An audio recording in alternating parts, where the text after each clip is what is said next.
Hello friend, नमस्कार। शेष classes में आप सभी का स्वागत। दोस्तों, चैनल पे पहली बार चैनल को सब्सक्राइब करने के साथ साथ बेल आइकन को प्रेस करना ना भूलें। दोस्तों, ये प्रीवियस ईयर का 1 जनवरी 2022 का सीबीटी यानी कंप्यूटर बेस्ड टेस्ट जो एग्जाम हुआ था सीटेट का, उसका ये दोस्तों बाल विकास एवं शिक्षा शास्त्र का प्राइमरी सेक्शन का वीडियो लेक्चर है दोस्तों, जो आपके सीटेट 2022 तेज के लिए बहुत ही ज़्यादा इंपॉर्टेंट है, क्योंकि दोस्तों आप इसे समझ सकते हैं कि किस प्रकार के क्वेश्चन जो है लास्ट बार आए थे, और ये आपके क्वेश्चन रिपीट भी होते रहते हैं। मैक्सिमम क्वेश्चन आपके दोस्तों सीटेट में रिपीट होते हैं, तो इसलिए आपके लिए ज़्यादा महत्वपूर्ण है। इसीलिए आपके लिए दोस्तों ये डिमांड था, इसलिए लेके आए हैं। ठीक है, तो जो देर न करते हुए सीधे चलते हैं हम लोग प्रश्न की ओर। ठीक है दोस्तों, वीडियो अच्छा लगे तो वीडियो को लाइक करिएगा और अपने दोस्तों में इसको शेयर भी करिएगा। पहला क्वेश्चन देखिए क्या कह रहा है, निम्न में से कौन सा नियम या सुझाव देता है कि शरीर के विभिन्न अंग विकास के विभिन्न चरणों में भिन्न भिन्न दरों में विकसित होते हैं। ए, विकास एक आयामी होता है। बी, विकास एक दिशीय होता है। सी, विकास एक असतत प्रक्रिया है। डी, विकास की दिशा अधोगामी और शीर्षगामी है। बताना दोस्तों राइट आंसर कौन सा होगा। तो दोस्तों डी ऑप्शन आपका इस क्वेश्चन के बिल्कुल राइट होगा। ठीक है दोस्तों, विकास की दिशा अधोगामी और शीर्षगामी है। यह सुझाव देता है कि शरीर के विभिन्न अंग विकास के विभिन्न चरणों में भिन्न भिन्न दरों में विकसित होते हैं। ठीक है, इससे आपसे डी ऑप्शन आपका इस क्वेश्चन के बिल्कुल राइट होगा। ठीक है दोस्तों, चलते हैं नेक्स्ट क्वेश्चन की ओर। दूसरा क्वेश्चन देखिए दोस्तों क्या कह रहा है, निम्न में से कौन सा कथन सही है। ए, बच्चों का विकास एक सामाजिक सांस्कृतिक परिप्रेक्ष्य में होता है। बी, बचपन वह अवधि जिसे 10 भिन्न अवस्थाओं में बांटा जा सकता है। सी, बच्चों की सोच सामाजिक अंतःक्रिया से प्रभावित नहीं होती है। डी, बच्चों का विकास केवल अनुवांशिकता पर आधारित होता है। बताना दोस्तों राइट आंसर कौन सा होगा। तो दोस्तों ए ऑप्शन आपका इस क्वेश्चन के लिए बिल्कुल राइट होगा। बच्चों का विकास एक सामाजिक सांस्कृतिक परिप्रेक्ष्य में होता है। ठीक है, चलते हैं नेक्स्ट क्वेश्चन की ओर। तीसरा क्वेश्चन देखिए क्या कह रहा है, आनुवांशिक विन्यास के पूर्व निर्धारित रूप से प्रकट होने की प्रक्रिया कहलाती है। ए, अनुकूलन। बी, अधिगम। सी, समाजीकरण। डी, परिपक्वता।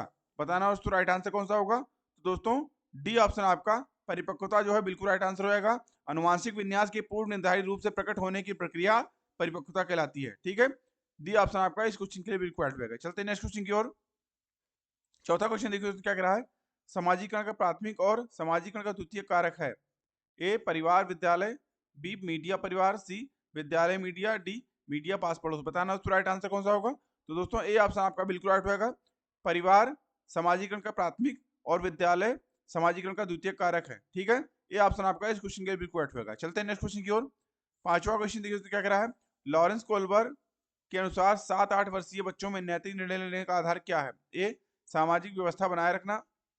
बी, सामाजिक अनुबंध बनाए रखना। सी, दंड और आज्ञा पालन। डी, सार्वभौमिक नैतिक सिद्धांत। बताना दोस्तों राइट आंसर कौन सा होगा। दोस्तों सी ऑप्शन आपका बिल्कुल राइट होगा, दंड और आज्ञा पालन। लॉरेंस कोलबर्ग के अनुसार 7 और 8 वर्षीय बच्चों में नैतिक निर्णय का आधार दंड और आज्ञा पालन है। ठीक है, इस हिसाब से सी ऑप्शन आपका इस क्वेश्चन के लिए बिल्कुल राइट होगा। चलते हैं नेक्स्ट क्वेश्चन की ओर। छठा क्वेश्चन देखिए तो क्या कह रहा है, जीन पियाजे के सिद्धांत में क्रमबद्धता किस संदर्भ में प्रयोग हुआ है। ए, वस्तुओं को किसी एक आयाम जैसे लंबाई पर आधारित क्रम देना। बी, दूसरों का परिप्रेक्ष्य लेने की क्षमता। सी, चिंतन का वर्णनात्मक रूप जैसा कहानी कथन में होता है। या डी, स्थानों जैसे अपने विद्यालय का स्थानीय मानचित्रण करने की क्षमता। बताना दोस्तों राइट आंसर कौन सा होगा। दोस्तों ए ऑप्शन आपका इस क्वेश्चन के लिए बिल्कुल राइट होगा। जीन पियाजे के सिद्धांत में क्रमबद्धता जो है वस्तुओं को किसी एक आयाम जैसे लंबाई पर आधारित क्रम देने होता है। ठीक है, चलते हैं नेक्स्ट क्वेश्चन की ओर। सातवां क्वेश्चन देखिए तो क्या कह रहा है, 5 वर्षीय नसीमा को यह लगता है कि चिकनी मिट्टी के गोले को यदि दबा कर परिवर्तित करें तो चिकनी मिट्टी बढ़ जाती है। जीन पियाजे के अनुसार उसकी इस सोच के पीछे कौन सा तर्क है। ए, जीववाद। बी, केंद्रीयता। सी, परिकल्पित निगमनात्मक। या डी, संक्रमक परिणाम निकालना। बताना दोस्तों राइट आंसर कौन सा होगा। तो दोस्तों ए ऑप्शन आपका इस क्वेश्चन के बिल्कुल राइट होगा, जीववाद। ठीक है, चलते हैं नेक्स्ट क्वेश्चन की ओर। आठवां क्वेश्चन देखिए तो क्या कह रहा है, लेव एगोस्की के संज्ञानात्मक विकास के सिद्धांत पर आधारित है। ए, सामाजिक संरचना। बी, व्यवहारवाद। सी, मनोविश्लेषण। डी, सार्वभौमिकता। बताना दोस्तों राइट आंसर कौन सा होगा। तो दोस्तों ए ऑप्शन आपका सामाजिक संरचना जो है बिल्कुल राइट आंसर होगा इस क्वेश्चन के लिए। ठीक है, लेव एगोस्की के संज्ञानात्मक विकास का सिद्धांत सामाजिक संरचना पर आधारित है। ठीक है, चलते हैं नेक्स्ट क्वेश्चन की ओर। 9th क्वेश्चन देखिए तो क्या कह रहा है, लेव एगोस्की ने बच्चे के स्वयं से संवाद करने की क्रिया के लिए किस शब्द का प्रयोग किया है। ए, निजी संवाद। बी, उच्च स्वर में वार्ता। सी, पाठ। या डी, स्वकेंद्रीयवाद। बताना दोस्तों राइट आंसर कौन सा होगा। तो दोस्तों ए क्वेश्चन, ए ऑप्शन आपका निजी संवाद जो है बिल्कुल राइट आंसर हो जाएगा इस क्वेश्चन के लिए। ठीक है, चलते हैं नेक्स्ट क्वेश्चन की ओर। 10th क्वेश्चन देखिए तो क्या कह रहा है, एक प्रगतिशील कक्षा की निम्न में से कौन सी विशेषता है। ए ड्रिल और अभ्यास पर जोर देना, बी योग्यता आधारित स्थायी अलगाव, सी सहयोगिता पूर्ण अधिगम, या डी पुरस्कार और दंड का प्रयोग। बताना दोस्तों राइट आंसर कौन सा होगा। तो दोस्तों सी ऑप्शन आपका इस क्वेश्चन के लिए बिल्कुल राइट होगा। दोस्तों एक प्रगतिशील कक्षा की विशेषता सहयोगिता और सहयोगिता पूर्ण अधिगम है। ठीक है, चलते हैं नेक्स्ट क्वेश्चन की ओर। 11th क्वेश्चन देखिए क्या कह रहा है, एक बच्चे में दूसरों की नीयत और इच्छाओं को समझने की योग्यता है, यह बुद्धि के किस स्वरूप को दर्शाती है। ए स्थानिकीय संबंध बुद्धि, बी अंतरवैयक्तिक बुद्धि, सी अंतःवैयक्तिक बुद्धि, या डी प्राकृतिक बुद्धि। बताना दोस्तों राइट आंसर कौन सा होगा। तो दोस्तों बी ऑप्शन आपका इस क्वेश्चन के लिए बिल्कुल राइट होगा, अंतरवैयक्तिक बुद्धि। एक बच्चे में दूसरे की नीयत और इच्छाओं को समझने की योग्यता है, यह बुद्धि अंतरवैयक्तिक बुद्धि को दर्शाती है। ठीक है, बी ऑप्शन इस क्वेश्चन के लिए बिल्कुल राइट होगा। चलते हैं नेक्स्ट क्वेश्चन की ओर। 12वां क्वेश्चन देखिए तो क्या कह रहा है, राष्ट्रीय शिक्षा नीति 2020 में निम्न में से कौन सा कथन प्रस्तावित है। ए अपनी मातृभाषा में शिक्षित होना शैक्षिक और प्रौद्योगिक उन्नति में बाधक है, बी विद्यालयों को बच्चों को अंग्रेजी भाषा की प्रथम भाषा के रूप में सीखने और बोलने के लिए प्रोत्साहित करना चाहिए, सी बाल विद्यार्थियों के लिए बहुभाषी होने के उच्च संज्ञानात्मक लाभ है, डी द्विभाषीय उपागम विद्यार्थियों में उलझन पैदा करता है और सीखने में बाधा डालता है। बताना दोस्तों राइट आंसर कौन सा होगा। तो दोस्तों सी ऑप्शन आपका इस क्वेश्चन के लिए बिल्कुल राइट होगा, बाल विद्यार्थियों के लिए बहुभाषी होने के उच्च संज्ञानात्मक लाभ हैं। ठीक है, चलते हैं नेक्स्ट क्वेश्चन की ओर। 13वां क्वेश्चन देखिए क्या कह रहा है, जेंडर भूमिकाएं हैं। ए अधिग्रहित व्यवहार, बी जन्मजात व्यवहार, सी जैविक संरचनाएं, डी अनुवांशिक निर्धारित। बताना दोस्तों राइट आंसर कौन सा होगा। तो दोस्तों ए ऑप्शन आपका इस क्वेश्चन के लिए बिल्कुल राइट होगा, जेंडर भूमिकाएं जो हैं वो अधिग्रहित व्यवहार है। ठीक है दोस्तों, चलते हैं नेक्स्ट क्वेश्चन की ओर। 14वां क्वेश्चन देखिए क्या कह रहा है, सतत व एवं समग्र मूल्यांकन का प्राथमिक उद्देश्य है। ए छात्रों के प्रदर्शन की एक दूसरे से तुलना करना, बी छात्रों की समझ को आंकना और पाठ्यक्रम तथा शिक्षा शास्त्र को इसके अनुसार रूपांतरित करना, सी छात्रों का उनके प्रदर्शन के अनुसार वर्गीकरण करना, या डी छात्रों को किसी विषय में सफल और विफल घोषित करना।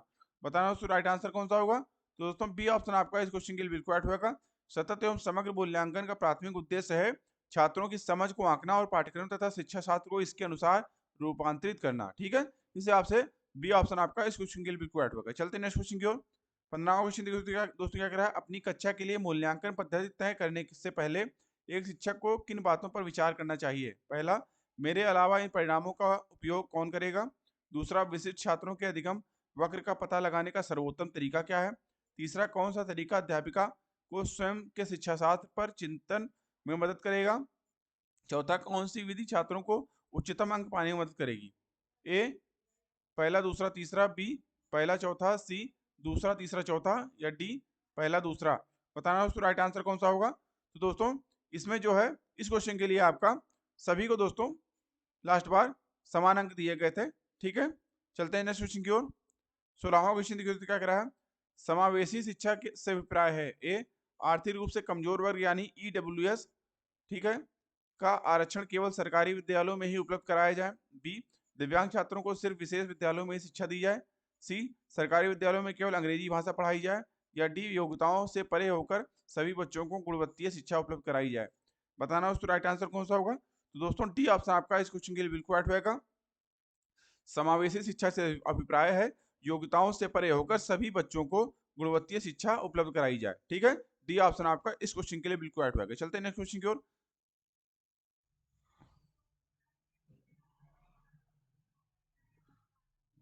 17वां क्वेश्चन देखिए तो क्या कह रहा है, कथन ए पढ़ाते समय एक शिक्षक को पाठ्य सामग्री को दर्शाने के विभिन्न तरीके अपनाने चाहिए। कथन आर शिक्षक को अधिगमकर्ताओं की विविध आवश्यकताओं हेतु अपने शिक्षा शास्त्र को उनके अनुकूल बनाना चाहिए। सही विकल्प चुने। ये देखिए ए और आर दोनों सही है और आर सही व्याख्या करता है ए की। बी देखिए ए और आर दोनों सही लेकिन आर सही व्याख्या नहीं करता ए की। सी देखिए सॉरी ए सही है लेकिन आर गलत है। डी देखिए ए और आर दोनों गलत है। बताना दोस्तों राइट आंसर कौन सा होगा। तो दोस्तों इस क्वेश्चन के लिए आपका ए ऑप्शन बिल्कुल राइट होगा, ए और आर दोनों सही है और आर सही व्याख्या करता है ए की। ठीक है, चलते हैं नेक्स्ट क्वेश्चन की ओर। 18वां क्वेश्चन देखिए दोस्तों क्या कह रहा है, एक बच्ची लिखाई में निरंतर कठिनाई का सामना करती है, उसे अक्षर बनाने में और शब्दों के बीच अंतराल करने में चुनौती महसूस होती है। यह लक्षण किस अधिगम विकार की ओर इशारा करता है? ए पठन वैकल्य वैफल्य, बी आलेख वैकल्य, सी गणन वैकल्य, या डी ध्यान एवं अतिसक्रियता विकार। बताना दोस्तों राइट आंसर कौन सा होगा? तो दोस्तों बी ऑप्शन आपका आलेख वैकल्य जो है बिल्कुल राइट आंसर होगा इस क्वेश्चन के लिए। ठीक है, चलते हैं नेक्स्ट क्वेश्चन की ओर। 19वां क्वेश्चन देखिए तो क्या कह रहा है, विद्यार्थियों में व्यक्तिगत विभिन्नताओं को पूरा करने के लिए एक शिक्षक को ए मानकीकृत पद्धतियों और आकलन के तरीकों का उपयोग करना चाहिए, बी शिक्षा शास्त्रीय उपागमों और मूल्यांकन के विविध साधनों का उपयोग करना चाहिए, सी रटन आधारित अधिगम को निर्धारित करने के लिए एक रूप शिक्षा शास्त्र का इस्तेमाल करना और योगात्मक आकलन पर बल देना चाहिए, या डी पेपर पेंसिल आधारित परीक्षणों की संख्या में वृद्धि करना और पुनः स्मरण पर बल देना चाहिए।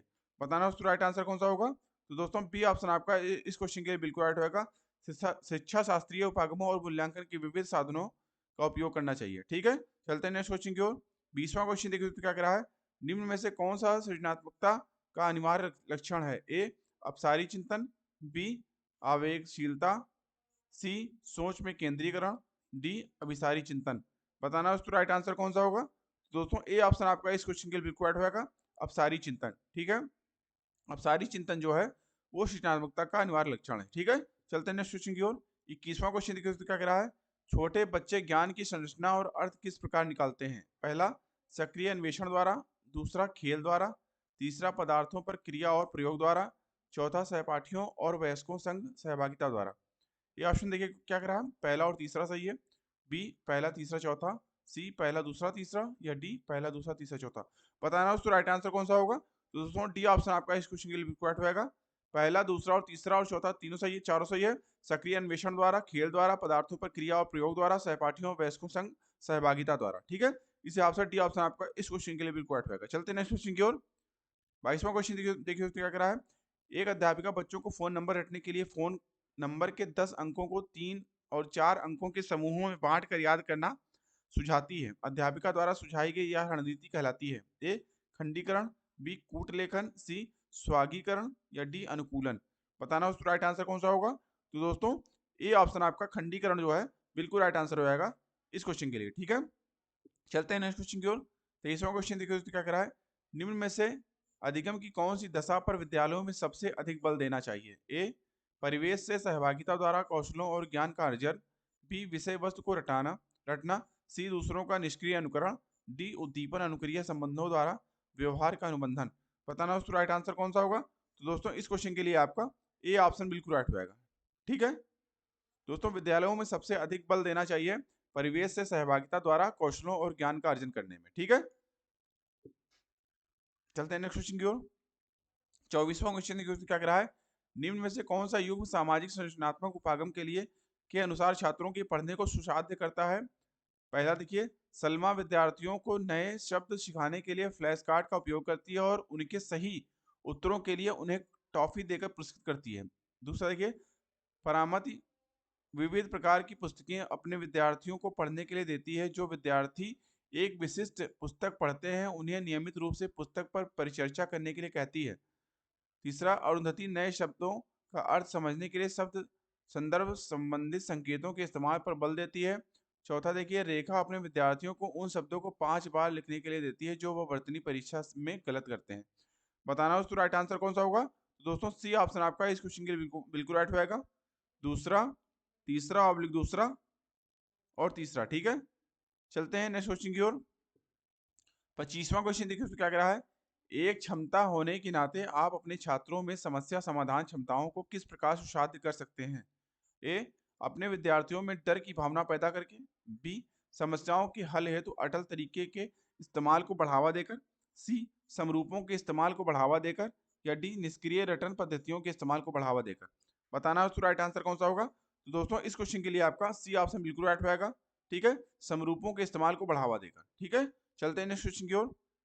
26वां क्वेश्चन दोस्तों क्या कह रहा है, निम्नलिखित में से कौन सा सार्थक अधिगम को सुसाध्य करेगा? ए कक्षा में संदर्भ रहित अधिगम को बढ़ावा देना, बी एक समस्या पर विविध तरीकों से विचार करने के लिए प्रोत्साहित करना, सी रट्टा मारकर सीखने को प्रोत्साहित करना, या डी शिक्षक द्वारा श्यामपट्ट पर लिखे गए उत्तरों का नकल करना। बताना दोस्तों राइट आंसर कौन सा होगा। तो दोस्तों बी ऑप्शन आपका इस क्वेश्चन के लिए बिल्कुल राइट होगा। ठीक है, एक समस्या पर विविध तरीकों से विचार करने के लिए प्रोत्साहित करना सार्थक अधिगम को सुसाध्य करेगा। ठीक है, चलते हैं नेक्स्ट क्वेश्चन की ओर। 27वां क्वेश्चन देखिए क्या कह रहा है। अगर विद्यार्थी अपने कार्य की सफलता को आंतरिक कारणों पर आरोपित करते हैं, उनमें की भावना उत्पन्न होगी। ए शर्म की, बी गुस्सा की, सी गर्व की, डी उत्कंठा की। बताना उसको राइट आंसर कौन सा होगा। तो दोस्तों सी ऑप्शन आपका इस क्वेश्चन के लिए बिल्कुल राइट होगा। अगर विद्यार्थी अपने कार्य की सफलता को आंतरिक कारणों पर आरोपित करते हैं तो उनमें गर्व की भावना उत्पन्न होगी। ठीक है, चलते हैं नेक्स्ट क्वेश्चन की ओर। 28वां क्वेश्चन देखिए क्या कह रहा है। शिक्षा के प्राथमिक स्तर पर संवेदनीय उपागम के इस्तेमाल को प्रोत्साहित करना चाहिए, क्योंकि ए यह अधिगम को और अधिक प्रभावशाली बनाता है, बी यह कुछ बच्चों को शिक्षा से वर्जित करने के मौका देता है, सी यह अध्यापक की निर्देश अवधि का काफी समय बचाता है, डी यह बच्चों में आज्ञा परायणता पैदा करता है। बताना उसको राइट आंसर कौन सा होगा। तो दोस्तों ए ऑप्शन आपका इस क्वेश्चन के लिए बिल्कुल राइट होगा। ठीक है, यह अधिगम को और अधिक प्रभावशाली बनाता है। ठीक है, चलते हैं नेक्स्ट क्वेश्चन की ओर। 29वां क्वेश्चन देखिए क्या कह रहा है। बच्चे अक्सर विभिन्न संकल्पों के बारे में वैकल्पिक संकल्पनाएं और भ्रांतियां गठित कर लेते हैं। इस संदर्भ में कौन सा कथन सही नहीं है। ए एक अध्यापिका को बच्चों द्वारा गठित वैकल्पिक संकल्पनाओं और भ्रांतियों को सख्त रूप से हतोत्साहित करना चाहिए। बी बच्चों और वयस्कों में वैकल्पिक संकल्पनाओं और भ्रांतियों का गठन बहुत स्वाभाविक है। सी एक अध्यापिका को निश्चित रूप से इन वैकल्पिक संकल्पनाओं और भ्रांतियों पर गौर करना चाहिए, क्योंकि यह सीखने सिखाने की प्रक्रिया में महत्वपूर्ण है। डी वैकल्पिक संकल्पनाओं और भ्रांतियों सदैव निराधार होती हैं, बल्कि बच्चों को अपने आसपास की दुनिया के बारे में सहज समझ को दर्शाती है। बताना उसका राइट आंसर कौन सा होगा। तो दोस्तों ए ऑप्शन आपका इस क्वेश्चन के लिए बिल्कुल राइट होगा। एक अध्यापिका को बच्चों द्वारा गठित वैकल्पिक संकल्पनाओं और भ्रांतियों को सख्त रूप से हतोत्साहित करना चाहिए। ठीक है, चलते हैं नेक्स्ट क्वेश्चन की ओर। और दोस्तों ये इस वीडियो लेक्चर का लास्ट क्वेश्चन है। निम्न में से अधिगम का कौन सा परिप्रेक्ष्य यह कहता है कि ठोस प्रलोभनों और पुरस्कारों द्वारा विद्यार्थियों को सीखने के लिए प्रेरित किया जा सकता है। ए मानवतावादी, बी व्यवहारात्मक, सी संज्ञानात्मक, डी सामाजिक सांस्कृतिक। बताना उसको राइट आंसर कौन सा होगा। तो दोस्तों बी ऑप्शन आपका इस क्वेश्चन के लिए बिल्कुल राइट होगा, व्यवहारात्मक। ठीक है दोस्तों, व्यवहारात्मक ही है जो यह कहता है कि ठोस प्रलोभनों और पुरस्कारों द्वारा विद्यार्थियों को सीखने के लिए अभिप्रेरित किया जा सकता है। ठीक है, तो दोस्तों आशा करता हूँ आपको वीडियो अच्छा लगा होगा। अभी के लिए इतना ही। ठीक है दोस्तों, अगर आपको वीडियो अच्छा लगा तो वीडियो को लाइक करिए, एवं आपने अगर अभी तक हमारे चैनल को सब्सक्राइब नहीं किया है तो प्लीज़ हमारे चैनल को सब्सक्राइब करिए एवं बेल आइकन भी ऑन कर लीजिए, जिससे हमारे चैनल पे आने वाले सभी प्रकार के वीडियोस के नोटिफिकेशन आपको मिलते रहे टाइमली। ठीक है, अभी की वीडियो को देखने के लिए आपको सभी का बहुत बहुत धन्यवाद। ऐसी वीडियो हम आपके लिए लाते रहेंगे दोस्तों।